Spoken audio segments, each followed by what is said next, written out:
always taken work. The first capital of the United States, the first university, but today, first place is up for grabs as an old enemy returns. The boys are back in town. The link will be live today as two bitter rivals try to hang on to playoff hopes. Dallas Cowboys won 4 straight against the Eagles, but this one would be more meaningful. And despite all the injuries, all the struggles, all the unmet expectations and anger, there is excitement today about a game that means the most so far this year. There hasn't been this much on the line between these two in 6 years. A true must-win game. Fly, Eagles, fly. Or how about them Cowboys? We're about to find out. Time to get you ready for it all from Xfinity Live, right outside Lincoln Financial Field. Sunday NFL Countdown from Philly starts right now. It's the Eagles and the Cowboys. There is bad blood, period.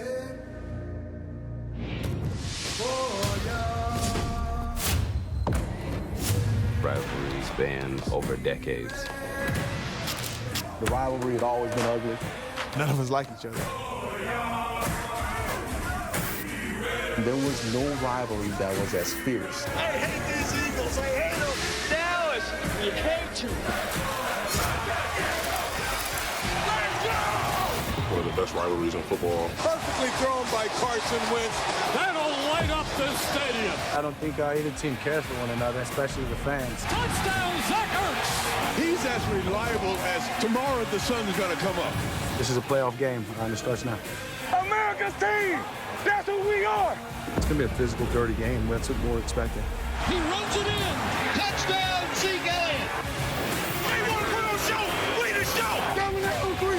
1, 2, 3, dominate. Make sure you got a good seat. Get some popcorn. Watch the show. Welcome to Sunday NFL Countdown, presented by Snickers.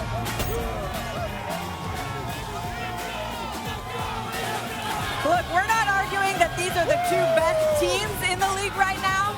What we're arguing is this is undoubtedly the most impactful game of the day. Hey, everybody, and welcome to Sunday NFL Countdown. It's Week 16. I'm Sam Ponder with Matt Hasselbeck, Teddy Bruschi, Randy Moss, Rex Ryan. Happy holidays to everybody. There's a lot to celebrate already in the NFL with a huge slate of games yesterday. We've got another great lineup today. We don't always go on the road for 2 7-7 teams, but this is the only game where you can clinch a playoff game today. Yes, it is. Game. It is. You've played in a few of those in your career. Look, we've got a lot to get to. The Ravens are at the Browns, Saints at the Titans, Chiefs at the Bears. A lot of playoff implications. But first, let's get to this one. What's at stake in Philly? The Cowboys clinch the NFC East with a win in this one. For the Eagles to win the NFC East, it's going to take a little more. They've got to win today and against the Giants in Week 17. Rex, we talk about rivalries a lot, and a lot of teams claim to have good ones, but there seems to be something a little special about this one. What makes it different? Well, first off, I mean, we even talked about it, man. I mean, the fans hate each other. The teams hate each other. That's what this game's all about. And, I mean, look, my dad was a coach here for 5 years. And, man, one thing he knew, he was going to whip this team's tail. And that's what it's got to be about. When you look at this game statistically, Sam, Dallas has got the #1 offense in the league.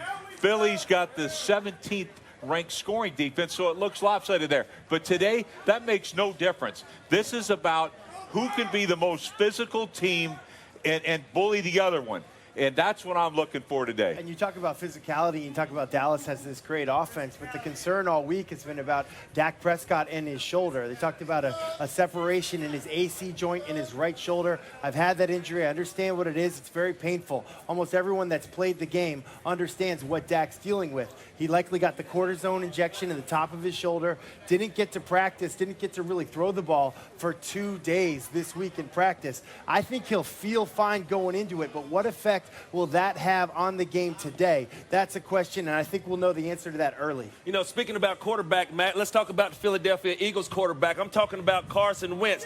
It's a lot of pressure for this young man.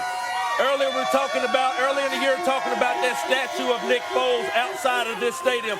Nick Foles is no longer here. You talking about pressure on a quarterback. This is a must-win. Yes, he's been playing very good the last couple of games, but home game against a division rivalry, Carson Wentz is going to have to find Zach Ertz. But guess what? City of brotherly love. I'm looking for an unsung hero, not named Zach Ertz, because Zach Ertz is going to get a lot of double teams. Somebody other than Zach Ertz is going to have to step up with Carson Wentz in order for this team to get this win today. But truly a unique situation in terms of one game washes away everything. Everything that was in the past, the struggles of Carson Wentz, Jason Garrett's job's on the line, all of this, it doesn't matter. You win this game, you're in the Dallas, you get the hat and T-shirt. Philly, you're in the driver's seat to get the division. One game. Nothing up to this point matters. That's all it means. That's why it's so big. Yeah, and the history says that it's better for the Cowboys. It's better for Dak. He's 4-2 against Carson Wentz. Man, these last two games, if the Eagles can just keep it close, Carson Wentz has had those game-winning drives in the last two wins. Today, a huge opportunity for him, like you said, with a lot of pressure on him. Well, there has never been a more fitting assignment for these two guys. We've got Sal Paolantonio covering the Eagles today from the link, and Ed Werder all over the Cowboys in this one. Ed, we'll start with you. Good morning.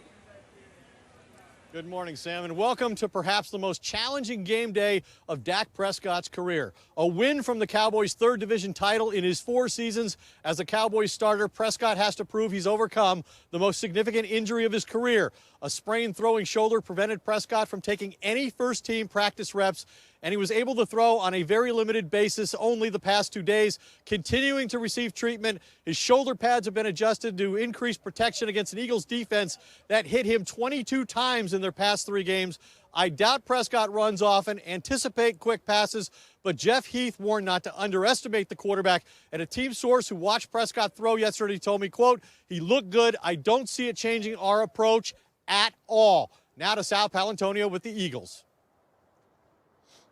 Hey there, Ed. Welcome to the concrete jungle we like to call South Philadelphia. Rumbles between the Cowboys and the Philadelphia Eagles. Defining moment for Carson Wentz and Doug Peterson. There is the front page of the sports section of today's Philadelphia Inquirer. I texted Doug Peterson this morning. Must-win situation for your quarterback. What were your final talking points to Carson Wentz? Here was his text back to me.